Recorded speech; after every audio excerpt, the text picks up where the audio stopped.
प्राचीन काल में बचपन में विवाह होते थे। पूर्वज लोग को सोच करके कम अवस्था में विवाह की व्यवस्था कर देते थे।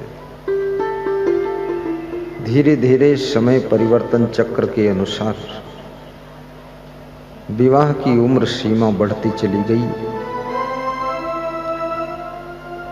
आज शासन प्रशासन तय करता है कि तुम्हारा विवाह किस उम्र में होना चाहिए।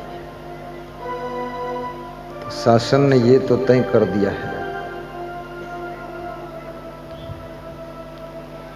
कि इतनी उम्र से पहले नहीं होना चाहिए, लेकिन ये भी तय कर दे कि इतनी उम्र के बाद भी नहीं, बीच में कर ही लो।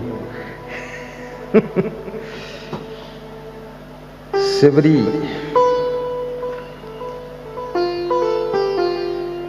के विवाह की तैयारियों के साथ साथ भोज भंडारा की तैयारी चल रही है। शिवरी अपने द्वार पर देखती है भेड़ और बकरियां बहुत संख्या में बंधी हुई है। शिवरी ने अपनी मां से पूछा कि मां, इतनी भेड़ बकरियां द्वार पर क्यों बंधी हुई है?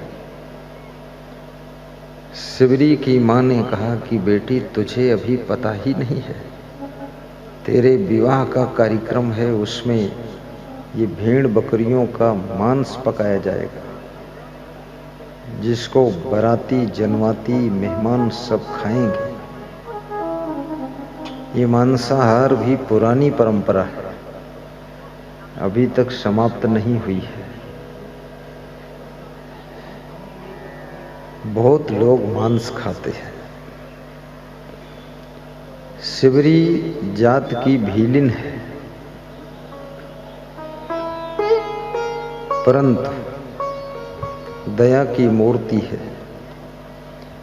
शिवरी ने अपनी मां से कहा कि मां, जब मेरे शादी के कार्यक्रम में इतनी भेड़ बकरियों की जिंदगी की बर्बादी होगी, इससे अच्छा है मैं शादी ना करूं, शादी का कार्यक्रम ही ना हो, ताकि भेड़ बकरियों के ऊपर मौत का खतरा ना मंडराए। मां ने कहा कि बेटी, शादी तो अनिवार्य रूप से होगी ही। शादी उनके लिए अनिवार्य है जिनका मन बस में नहीं रहता है। शादी उनके लिए कंपलसरी है जो अपनी इंद्रियों को नियंत्रित नहीं रख सकते। परंतु जो लोग अपने मन और इंद्रियों को बस में रख सकते हैं, उनके लिए शादी अनिवार्य नहीं है। इच्छा हो तो करें, इच्छा हो ना करें। शिवरी मन में विचार करती है कि मैं बच्ची हूं, मेरी कौन सुनेगा, क्योंकि माता पिता भी अपने जिद में होते हैं, बच्चे की कोई सुनता नहीं। और बच्चे तो बच्चे हैं ही, और बच्चे को बच्चा समझकर लोग सोचते हैं अभी इसको समझ नहीं है, लेकिन समझ का रिश्ता उम्र से भी नहीं है। समझ का संबंध माता पिता होने से भी नहीं है।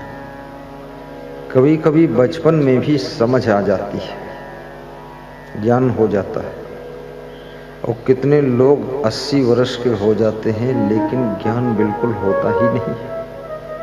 80 साल के बूढ़े ताश बैठे खेल रहे हैं, मंदिर के बरामदे में गांजा पी रहे हैं, जुआ खेल रहे हैं 70 साल के बुजुर्ग लोग। इनको समझ कहाँ आई है? इन बुजुर्गों से नवयुवक पीढ़ी क्या सीखेगी? बच्चे क्या सीखेंगे? ध्रुव को 5 वर्ष की उम्र में समझ आ गई थी कि भक्ति करना चाहिए, तप करना चाहिए।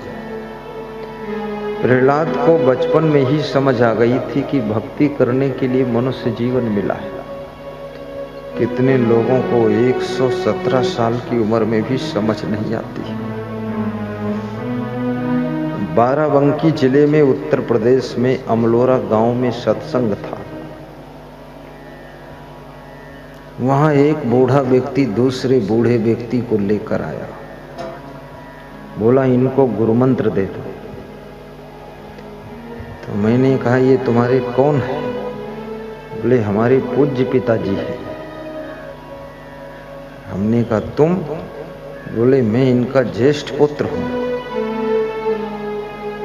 तो मैंने कहा इनकी उम्र क्या है? बोले 117 साल के हैं। मैंने कहा तुम्हारी उम्र? बोले हमारी भी 82-83 वर्ष हो गई है और बहनें बड़ी हैं, तो अभी तक गुरु मंत्र नहीं लिया। तो उनके पुत्र ने कहा कि अभी भी लेना नहीं चाहते, हम जबरदस्ती लाए। तो हमने कहा तुम भी बुजुर्ग हो? बोले हम भी 82 साल के हैं।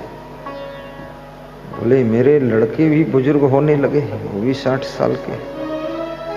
बोले 5 पीढ़ी के बाप बैठे हैं, अजर अमर विनाशी बाप है मेरा, और गुरु मंत्र लेना नहीं चाहता है।